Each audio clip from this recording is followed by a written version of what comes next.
രാവും പകലും ഓരോ ശ്വാസവും ഓരോ ജീവനും തേടി തേടി നോവിൻ മടിയിൽ നാം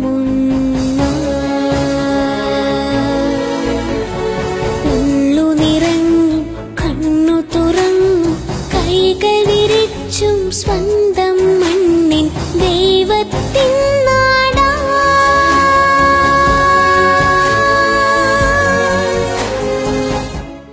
എൻ്റെ നാടിൻ്റെ സ്നേഹവും ഐക്യവും ഞാൻ അഭിമാനത്തോടെ ഓർക്കുന്നു. ജലം കൊണ്ട് മുറിവേറ്റവർക്ക് നമ്മളാണ് കൈത്താങ്ങ്. സഹായിക്കാം, നമുക്ക് അതിജീവിക്കാം.